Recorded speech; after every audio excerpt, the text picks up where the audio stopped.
हमारे महापुरुषों में ऐसी बात तो नहीं है, उनको कहीं ना कहीं आत्मसात करने की जरूरत होती है। और सतगुरु महाराज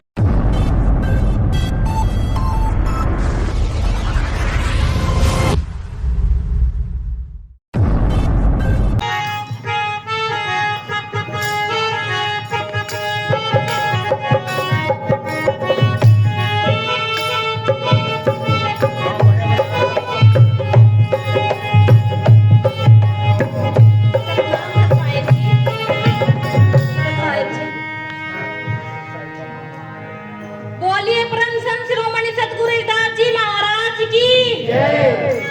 स्वामी समनदास जी महाराज की जय, स्वामी ज्ञान भिक्षुदास जी महाराज की जय, माता कर्मा पिता राहु की जय, माता लक्ष्मी पिता फूल सिंह की जय, अपने माता पिताओं की जय, अपने आदि धर्म की जय, बाबा साहेब भीमराव अम्बेडकर जी, बाबा साहेब भीमराव अम्बेडकर जी, सतनाम सत साहिब जी। सतगुरु महाराज की प्यार का संगत, सबसे पहले तो मैं संचालक महोदय को धन्यवाद देना चाहूंगी, जिन्होंने मुझे गुरु महाराज के चरणों में 2 शब्द बोलने का मौका दिया, और मैं इनकी आभारी रहूंगी। और आपके सामने अपने विचार प्रस्तुत करने का मुझे मौका दिया। सतगुरु महाराज की प्यारी साथ संगत, वैसे तो मैं थोड़ा यूट्यूब पे भी काम करती हूँ, ठीक है, लेकिन आज मुझे यहाँ पे आके थोड़ा ऐसा लग रहा है। और हालांकि मेरे मम्मी पापा भी बहुत दिनों से सत्संग किया है, सत्संग ले रखा है, लेकिन जो मैं यहाँ पे बैठी थी तो मुझे थोड़ी सी एजिटेशन हो रही थी इस चीज को लेके कि मतलब मैं कैसे प्रेजेंट करूंगी। और मैंने यूट्यूब पे 40 के आसपास अपनी वीडियो अपलोड कर भी दी है अपने विचारों को लेके, लेकिन फिर भी मुझे थोड़ी सी एजिटेशन से हो रही थी, उसके लिए मैं क्षमा चाहूंगी आप लोगों से। सतगुरु महाराज की प्यारी साथ संगत, मैं आज गुरु जी के चरणों में एक गुरु महाराज की छोटी सी स्टोरी सुनाऊंगी, और बाबा साहेब की जो विचारधारा है उनके ऊपर थोड़ा मैं बात करूंगी, और थोड़ा सा मैं वैदिक काल की ओर जाऊंगी, थोड़ा आप लोगों को ध्यान केंद्रित करने की कोशिश करूंगी। तो अगर इस बीच मेरे मुंह से कोई भी ऐसा वर्ड निकल जाए, उसके लिए मैं आप लोगों से क्षमा चाहूंगी पहले ही। तो सतगुरु महाराज की प्यारी साथ संगत, सतगुरु रविदास जी है जो, उनके अंदर इतनी शक्ति है, इतनी अपार शक्ति है,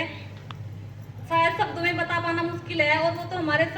साधु संत महात्मा है जो बखान करते हैं, और हमें सौभाग्य है ये जन्म मिला है। जैसे वो सुना होगा ना आपने कि we are proud of Indian, कि हम भारतीय है और हमें गर्व है।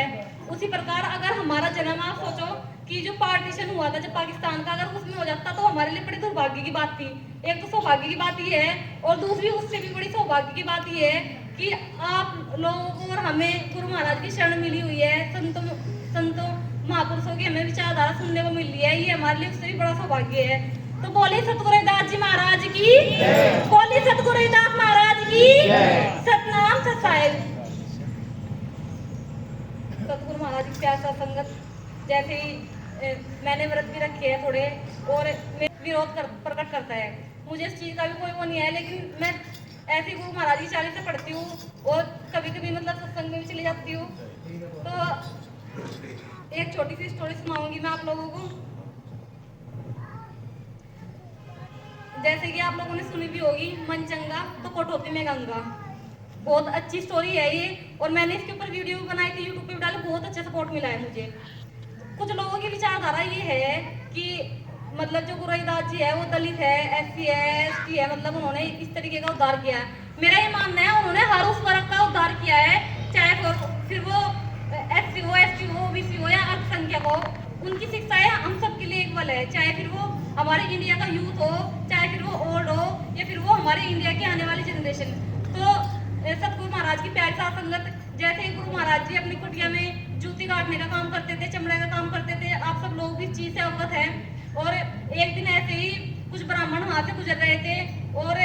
गुरु रविदास जी अपने काम में इतने व्यस्त हो जाते हैं, तो उन्होंने उन ब्राह्मणों से, उन पंडितों से बोला कि हे साधु, आप मेरी ये भेंट कृपया करके गंगा मैया को दे दीजिए, मैं अपने काम को लेके थोड़ा बिजी हूँ, व्यस्त हूँ। तो पंडित जी के मन में विचार आता है कि ये अछूत है और हम इसकी भेंट स्वीकार नहीं कर सकते। तो उनके मन में फिर ऐसे आइडिया आता है थोड़ा कि चलो ठीक है, जब ये हमारे काम भी करते हैं, जूती काटने का भी काम करते हैं, इनफैक्ट सारे जो ब्राह्मण समाज है या और भी शरण समाज है वो सब जूती कटवाने का काम गुरु महाराज से करवाते थे। तो उनके मन में आया थोड़ा सा दया कि चलो ठीक है। तो उन्होंने जो गुरु महाराज की भेंट थी वो डायरेक्ट हाथ से ना लेके किसी कपड़े में ले ली, जिससे कि वो अछूत ना हो जाए, वो मतलब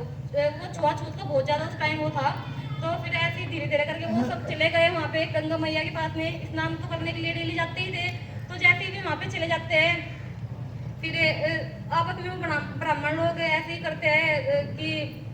नहा के चले जाते हैं, स्नान करके चले जाते हैं। फिर एक के मन में विचार आता है कि वो गुरु जी ने वो भेंट दी थी और बोला था कि अगर गंगा मैया हाथ निकाल के लेगी तो देना, और अगर नहीं लेगी तो मत देना, तब जाके मेरी जो भेंट है वो स्वीकार होगी। फिर सोचते हैं वो ब्राह्मण मनी मन में कि ये क्या मूर्ख हो गए रविदास, ऐसे भी कोई करता है क्या? क्या ऐसे गंगा मैया बाहर निकाल के मतलब कंगन ले लेगी, सॉरी भेंट ले लेगी? तो फिर भी उन्होंने उनका नाम लिया कि हे प्रिय गंगा, आपके भक्त रविदास ने कुछ भेंट दी है और इसको कृपया करके स्वीकार कीजिए। तो गंगा मैया ने तुरंत ही हाथ निकाला, मतलब गंगा मैया से बाहर, गंगा जी से, और गुरु रविदास जी की भेंट स्वीकार ली और बोला कि हे ब्राह्मण, हे पंडित, मुझे गुरु रविदास जी की भेंट स्वीकार है और आप बदले में मैं कुछ कंगन दे रही हूँ, कुछ आभूषण दे रही हूँ, ये कृपया करके आप मेरे भक्त रविदास जी को दे देना। तो सतगुरु महाराज की प्यारी साध संगत, उनके अंदर वो थोड़ा एकदम से शौक हो जाते हैं ये घटना देख के, और उनके मन में लालच आ जाता है कि कितना अच्छा कंगन है, कितने अमूल्य है, इसका तो कोई मूल्य ही नहीं है। तो उनके मन में लालच आ जाता है और वो गुरु रविदास जी के पास न जाके एक राजा जी के पास चले जाते हैं, जो वहाँ के राजा होते थे उस टाइम वैदिक काल में, वही परंपरा थी। तो वहाँ पे जैसे ही चले जाते हैं तो राजा जी से कहते हैं, बीच में भी वो रविदास जी को आंख नीचे जाते हैं, रविदास जी दिखते ही रहते हैं उनको। फिर जो जैसे ही वहाँ पे जाते हैं राजा जी के पास में, तो डायरेक्ट तो राजा जी मिलते नहीं, जो उनके सेवक होते हैं वो कहते हैं कि हे साधु, आप बताओ किससे मिलना चाह रहे हो? मतलब ब्राह्मण से पूछा कि आप किससे मिलना चाह रहे हो? उन्होंने कहा कि हमें राजा से मिलना है और हमें बहुत जरूरी काम है, अगर हम राजा जी से नहीं मिलेंगे तो शायद ही कुछ अनंत हो जाए। फिर वो राजा जी आते हैं और मिलते हैं उनसे और बोलते हैं, बताओ क्या बात है पंडित जी? तो कहते हैं कि राजा जी, हमें कंगन मिले हैं और गंगा मैया ने ये हमारे से, हमारी भक्ति से प्रेरित होके हमें ये कंगन दिए है। ठीक है, तो रविदास वो जो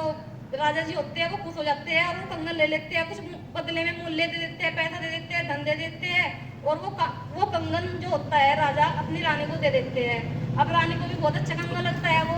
तो जैसे ही रानी को कंगन देते हैं तो रानी का अगले दिन दिमाग खराब हो जाता है, इतना अच्छा कंगन देख के, इतना मोती वगैरह सब देख के उसको दिमाग खराब हो जाता है। बोलती है कि हे प्रिय राजा, अगर आप मुझे दूसरा कंगन नहीं ला के दोगे तो मैं ना तो कोई काम करूंगी घर का और ना ही मैं आपसे बात करूंगी। अब राजा जी थोड़े दुख में पड़ गए कि अब दूसरा कंगन कहाँ से लेके आएंगे। तो फिर ऐसे ही फिर उनको बुलाया जाता है जो पंडित लोग थे और पूछा जाता है कि आप बताइए ये कंगन आप लोग कहाँ से लेके आए हैं। तो वो पहले तो बोलते हैं कि गंगा मैया ने हमारी भक्ति से प्रसन्न होके ये कंगन हमें दिया है और उसी की बदौलत ही हम कंगन आपके पास में लेके आए। तो राजा जी उनके ऊपर दबाव डालते हैं और बोलते हैं कि अगर ये पंडित, अगर तुमने ये कंगन नहीं बताया कहाँ से लाया और तुम दूसरा कंगन नहीं ला के दोगे तो तुम्हें हम कोलों में पिटवा देंगे, इस चीज का आप लोग ध्यान रखना। तो फिर वो डर जाते हैं पंडित लोग और फिर बोलते हैं कि राजा जी हमें क्षमा कीजिए, ये कंगन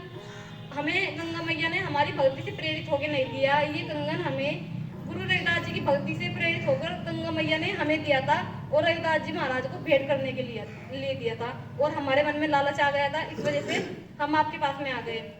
तो सतगुरु महाराज की प्यारी साध संगत, जैसे ही वहाँ पे उनके ऊपर मानसिक दबाव पड़ता है पंडित लोगों के पास में, तो वे फिर रविदास जी के कुटिया की ओर विसर्जित होते हैं, जाते हैं और बोलते हैं। रविदास जी सोचते हैं मनी मन में कि मैंने तो ऐसा कुछ किया ही नहीं, तो मेरे पास में ये भीड़ क्यों आ रही है, ये राजा क्यों आ रहे हैं, सब पंडित लोग क्यों आ रहे हैं, मैंने तो ऐसा कुछ किया ही नहीं, मुझे तो पता भी नहीं लग रहा है कि ये मेरे पास में क्यों आ रहे हैं। तो फिर उसके बाद में जैसे ही वहाँ पे चले जाते हैं तो रविदास जी को कहते हैं कि हे रविदास, जैसे ही आपने कंगन दिया है, एक कंगन हमें और चाहिएगा, नहीं तो हमारी जो रानी है वो नाराज हो जाएगी और ज्यादा। तो फिर जैसे ही कंगन रविदास जी कहते हैं कि देखिए साधु और राजा जी, मैंने तो कोई कंगन नहीं वो किया है और मुझे तो पता भी नहीं है, बल्कि ये कंगन कहाँ से आया है, कैसे आया है, मुझे कुछ नहीं मालूम इस चीज के बारे में। फिर भी रविदास जी कहते हैं कि मैं बहुत बड़ा भक्त हूँ।